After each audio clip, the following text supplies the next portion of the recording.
We know that global warming or climate change branded environmentalism is a hoax designed to wipe out underdeveloped countries' populations, tax Western populations into poverty, and help create a lasting one-world government. What is also interesting is that within this hoax is another hoax, the carbon offset scam. Earlier this month concluded the Paris Climate Conference, the COP21. While virtual conferencing technology has been available for years, as well as many other innovative solutions to holding low-emissions conferencing, the leaders and organizers of this conference still opted to pile into gas-guzzling, carbon-spewing vehicles and make the trek to Paris, France, in order to enjoy a few weeks of pampering and photo ops. How can the participants of the Paris conference who traveled by private luxury jets, ate at obnoxiously priced restaurants, and slept in luxury hotels possibly claim that this event or any of their actions outside the conference qualify as being carbon neutral?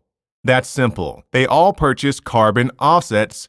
Does paying this small fee transform a person from being an obvious hypocrite to a consciously clean savior of the planet? The answer, of course, is no.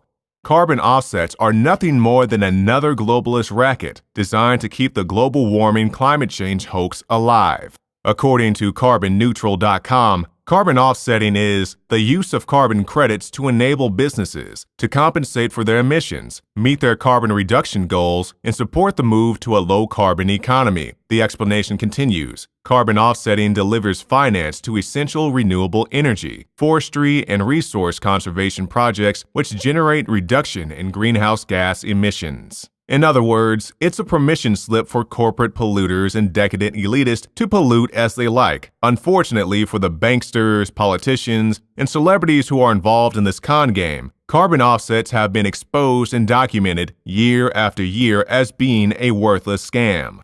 The trading system was first outlined in 1997 during the Kyoto Protocol.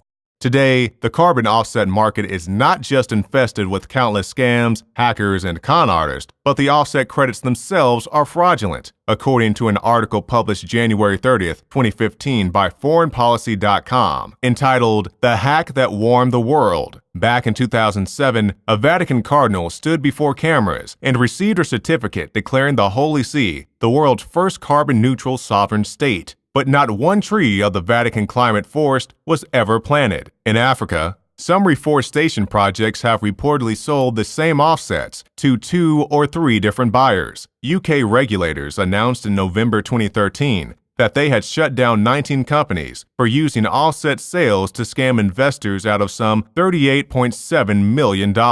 This article discusses not only fraudulent carbon credits, but many different scams to hack into or rip off businesses and the naive public alike. Gov.uk issued a press release on September 25, 2015, headlined, "Carbon Credit Company Director Hit with 15-Year Disqualification for Involving His Company in Investment Scam," which discusses young Eramuse, the director of the London Carbon Credit Limited, who has been disqualified from selling carbon credits for 15 years for dishonest practices.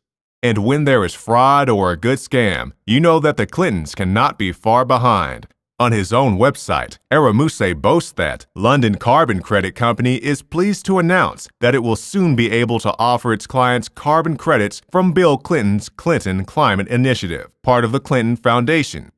In August 2015, the BBC posted an article headlined, "Carbon Credits Undercut Climate Change Action, Says Report." It reads, "The vast majority of carbon credits generated by Russia and Ukraine did not represent cuts in emissions, according to a new study. The authors say that the offsets created under a UN scheme significantly undermined efforts to tackle climate change. The credits may have increased emissions by 60 million tons. A February 2010 Harper's Magazine cover story, Conning the Climate, covers in detail the entire process of the carbon offset trade, from CDM or Clean Development Mechanism, managed by the UN, the Goldman Sachs, Barclays, and Citibank's carbon trading desk, to the difficult and sometimes impossible procedure of carbon verification through the employment of UN carbon validators. The article reports that, as thousands of reductions are claimed worldwide, the projects already far outstrip the UN's ability to police them. Even the left-leaning The Atlantic magazine wrote an article in 2013, The Forest Mafia, How Scammers Steal Millions Through Carbon Markets. Yet, while these failures are well known throughout the climate community, the climate crisis elite happily advances this racket without even a flinch, playing the part of world saviors, attending their lavish confabs, all the while using a well-established scam to behave like decadent royalty. So even though we are all well aware of the fact that the global warming, climate change crisis is a hoax, it's instructive to observe how the globalists running this fraud delight in devouring their own. You can find more reports on Infowars.com.